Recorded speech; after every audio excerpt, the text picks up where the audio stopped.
The air aboard the salvage vessel Marlena carried the metallic tang of coming rain, but the barometer still hovered in the safe zone, and the investors on the satellite phone wanted results today, not tomorrow. I suited up anyhow, the neoprene stretching over my shoulders while the deckhands hurried cables and tanks into place.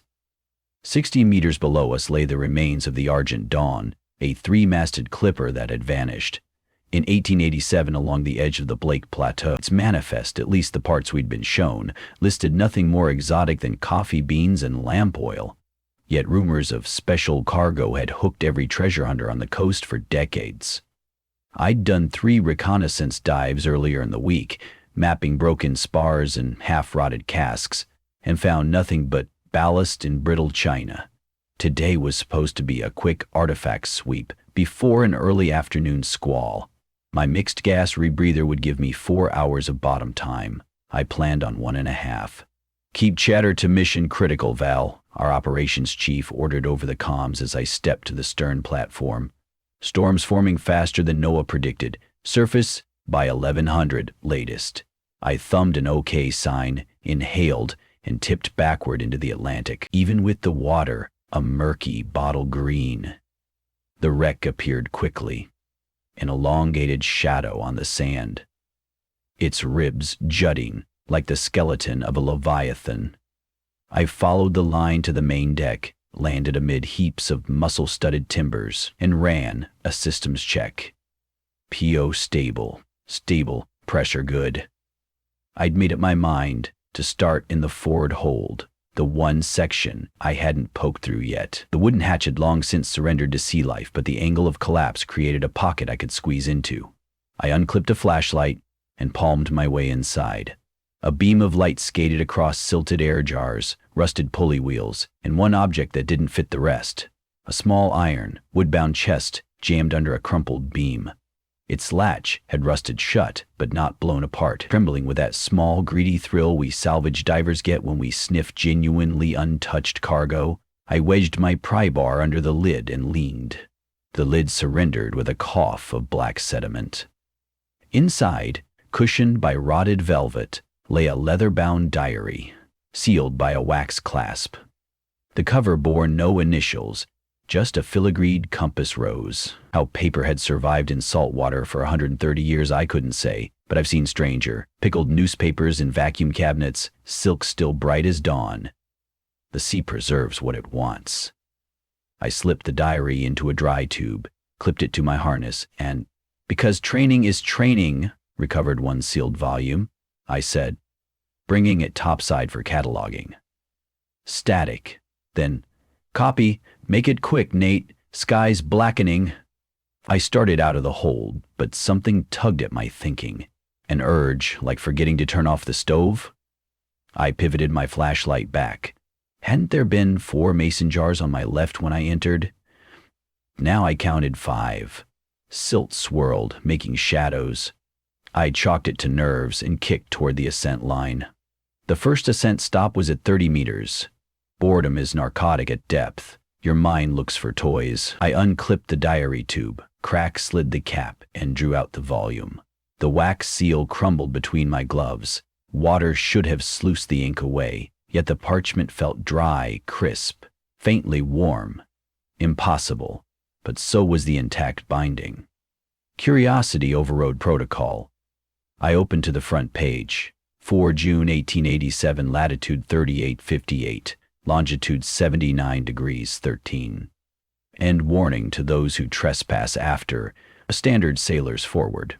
I was about to stow the book when fresh lines, wet and gleaming, seeped across the page as though someone wrote from beneath. Nathaniel Crow, your hands are upon me. Do not ascend. You are not yet beyond the reach. My chest tightened against the harness. Nitrogen narcosis can spawn hallucinations, sure, but written words? I shut the diary. The lines I'd read hung in my mind like neon. I checked my dive computer. Depth 29.8 meters PPO. LI. Normal. No reason to be tripping. I surfaced anyway. A squall line tore across the horizon. Wind howling over the Marlena. We hauled gear in frantic efficiency. While Val logged cylinders, I carried the diary to the cramped lab container and flicked on a desiccator tray. I wanted to see those words again, under sober air. The page sat blank, except for the original 1887 scrawl. My stomach unknotted. Obviously, I'd misread smeared ink underwater. End of story. Except it wasn't. That night, after we'd anchored in the lee of a barrier island to ride out lightning, I lay in my berth listening to rain drum the decking. The diary rested on the shelf above my head. Sleep edged in, retreated. Finally, I switched on the reading lamp and opened to the next entry. 5 June, 1887. The captain believes we outran the storm. I know better. Something prowls abaft us, fog, without cold, shape without substance. The ink cut off mid-sentence, as though the writer had jerked away. What followed was new, unmistakably modern script, blacker than the old ink by several shades. You should not have brought me here. The surface is wrong, inverted. Return me to the hush. I slammed the book shut, pulse banging. I had not imagined it. The letters looked as though they'd dried years ago, yet I'd watched them form. At 400, a wave slapped the hull hard enough to tilt my bunk, and the Marlena groaned like a waking animal. Sleep never came back.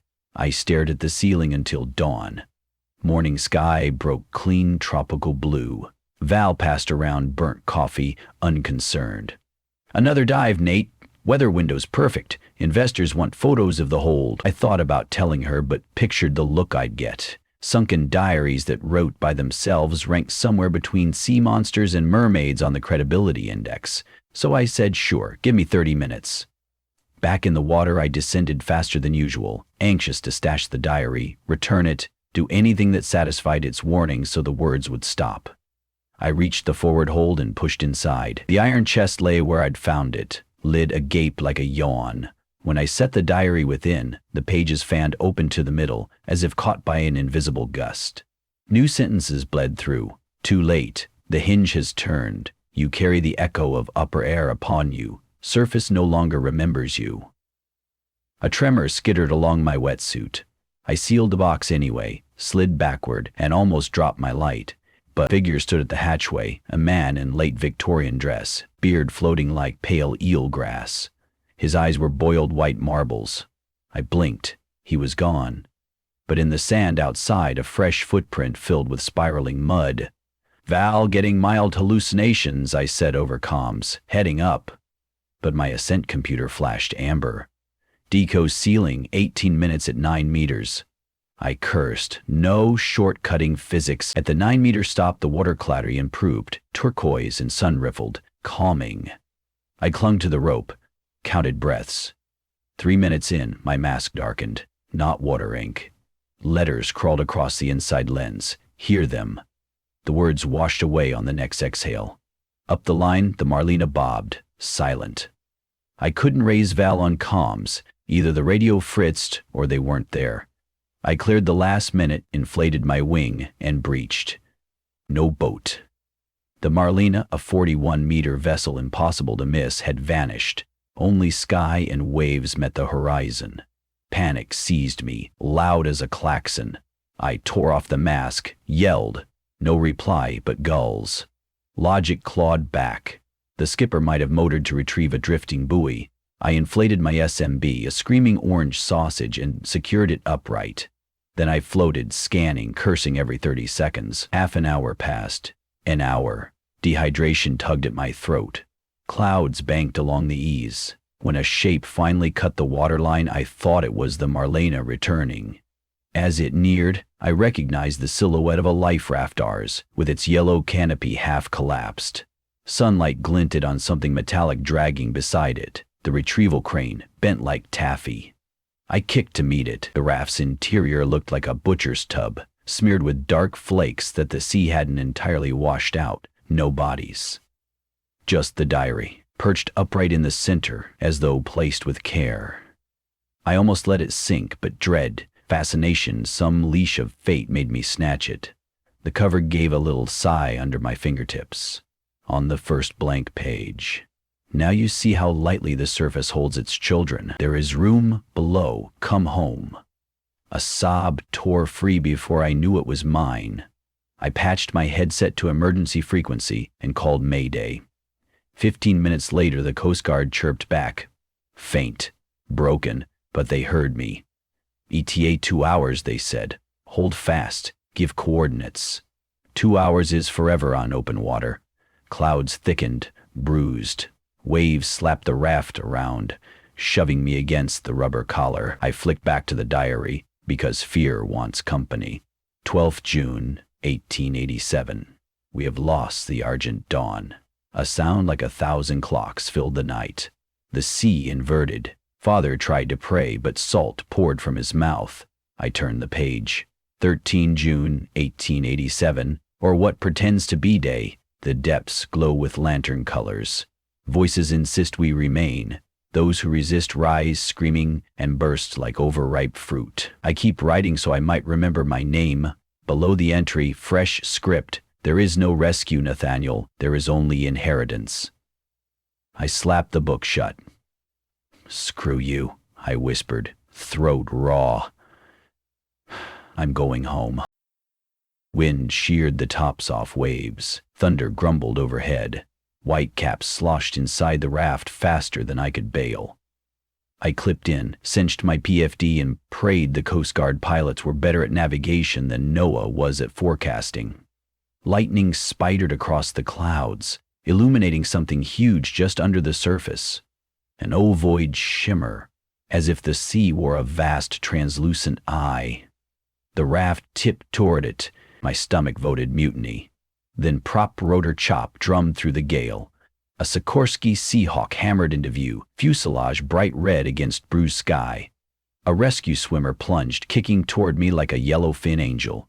20 yards out, he jerked to a halt, helmeted head yanking sideways as though listening to invisible orders. His body began to sink feet first, arms limp. "Hey!" I screamed. But he kept sliding down until Green swallowed him. The Seahawk's crew must have seen. They veered. Hover winched the cable again, but the swimmer had vanished. The helicopter circled, dipped, and abruptly banked hard. I glimpsed the pilot's face, a mask of raw terror, before a blooming shadow surged up to swallow the rotor housing. Metal shriek. The craft cartwheeled into the waves, vanishing as though gulped. Silence reigned afterward, unnatural, like the eye of a storm that forgot to keep spinning. I crouched in the raft, brain stalled. The diary lay open despite wind. They came for you, but they were light things. Light unravels here. I slammed the cover. Nightfall pressed close, even though my watch said 1440. Clouds smothered the sun. Another line etched itself on the leather. Right across the compass rose. Stop looking up. Tears blurred my vision. I was 37 years old, 3,000 log dives, a dozen storm rescues, and I'd never felt this helpless. Rage sparked. If the ocean wanted me, it had picked the wrong bastard. I cinched my gear, checked tank pressure, still half, and rolled out of the raft into water that felt warm as blood. Descent was relief, like stepping from a shouting stadium into a mute cathedral. Darkness accepted me. At 20 meters, I passed the rescue swimmer, drifting unconscious, limbs bent at odd angles. I tried to grab his harness, but his body dissolved under my flashlight, grains floating away like burnt paper. Nearly spat my reg out, the diary still in my hand. I hadn't realized I'd brought it. Fluttered though, no current touched it. Pages riffled to a center spread. You come after all. Good. I couldn't answer. The beam of my light found the Argent Dawn, but the wreck looked wrong now, mended. Upright, lanterns glowing in portholes. Figures moved on deck, transparent outlines. They paused, heads swiveling toward me in jerky unison. One figure stepped forward. The girl, or woman, who'd penned the older entries, features delicate, dress billowing.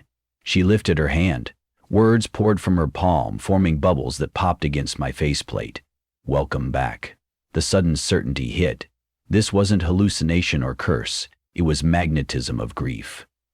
The sea remembers everything ever dropped into it. Every body, every hope. Sometimes memory grew hungry. I tried to kick away, but my fins found no purchase. Water thickened around my legs, coiling. My dive computer shrieked. Beep! I throttled my valve, but the numbers climbed. Cerebral oxygen toxicity would hit in seconds. Another page of the diary inked itself. The surface broke you. Be whole here. I fumbled for my bailout bottle. My hands looked distant, skeletal. A high-pitched whine filled my ears. The start of an OI seizure. Black stars streaked my vision. Then I felt the diver's discipline click in. Act. Don't think. I dumped my wing, sank faster, aiming for the sand beyond the ship. Pressure might squeeze the seizure down. 90 feet, 100. The silhouettes on deck blurred, howled, recoiled like smoke in wind. The diary shuddered, pages tearing themselves free, spiraling upward. Instantly, the PPOPO reading normalized. Breath flowed easy. At 36 meters a trench line, I leveled out. Silence. Real this time. The wreck above shimmered, warped, and fell dark. I checked my timer, 11 minutes before mandatory deco ascent. But ascent meant surfacing, and every warning screamed not to. For a long minute I hung neutral, thinking about oxygen, about the Marlena's crew, about the Seahawk, about the diary dissolving into pages that might now be writing across someone else's fate. My choices were surface into madness, or stay until air and then life bled away. That calculus tilted toward despair, until my flashlight caught movement below. A steel cylinder half buried in silt, the rescue swimmer's spare tank, intact. Farther on, woven between rocks, lay Marlena equipment cases, emergency rations, flares, all dragged down in the same event that took the ship.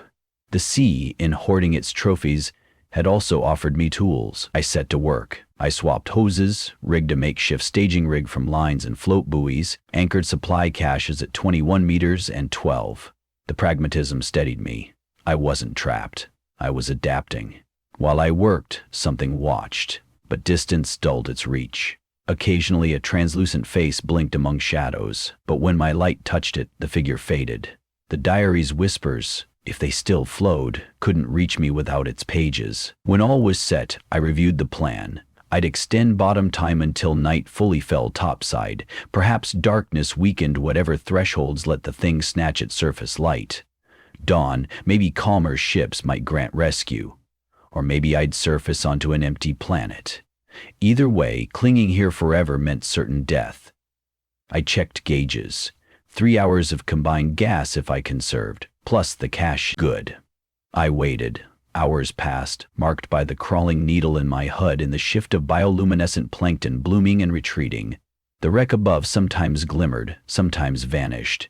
No diary drifted back, no ghost navy assembled. At 2:10, my last cache hit reserve. Time. I rose cautiously, stopping at each stage. Eyes closed when I wasn't checking instruments, refusing to look up. At 6 meters, I heard a wet rustling, pages turning. I kept breathing, counting. Break the surface. Wave slap. Moonlight. No thunderheads, no hovering shapes, only a low breeze smelling of salt and ozone. Stars wheeled, sharp and unsupernatural. I inflated my wing, looked around. In the distance, white running lights. A freighter on the horizon. I flicked my strobe, fired a flare. The orange comet arced, hissed. Minutes stretched. The freighter's lights stayed steady, then veered toward me. Relief swamped my limbs so hard I nearly folded. A horn blared. Spotlights raked the water, found the little man adrift. By the time they hauled me aboard, hypothermia chewed my core temp, speech slurred. The officer wrapped me in blankets, asked what happened. I opened my mouth, closed it. Somewhere out there the diary still floated, pages eager for new hands. The truth, if spoken, might steer them toward it. Storm came in fast, I said finally. Took everyone. I'm the only lucky bastard. They accepted that. Why wouldn't they? Hours later, caffeine trembling my fingers, I stood on the deck's lee side and watched dawn bruise the east. The sea looked ordinary, innocent, like any morning I'd ever known. But when I glanced down at the water, I couldn't stop imagining words unrolling across the swells. Do not surface. Do not surface. Do not. I backed away from the rail, unable to decide whether the warning had saved me or marked me for later collection. One thing I knew, I would never dive the Argent Dawn again, and if any expedition ventured near those coordinates, I'd fight to keep them away, though I suspected the diary didn't need my cooperation. It would find its next reader in its own time. Above the horizon the sun climbed, turning the ocean to hammered gold. It was beautiful. It was a lie.